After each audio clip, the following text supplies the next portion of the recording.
係大家好，你哋識唔識邊個係流馬車啊？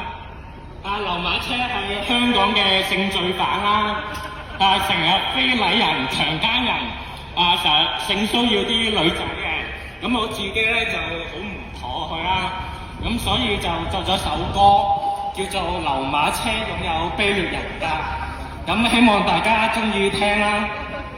Yo， 流馬車擁有卑劣人格，份人鹹濕又賤格，中意坐監踎臭格。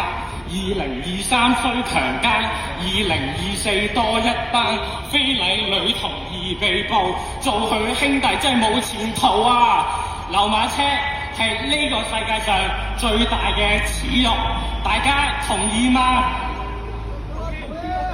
係咪？大家係咪好憎流馬車？唔想去放出嚟，性騷擾你哋，強姦你哋，逼人同佢生仔，啱唔啱？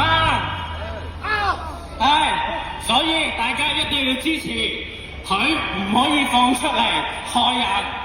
我相信天有眼嘅，希望大家見到呢段片可以 share 出去，唔好等佢為禍人間。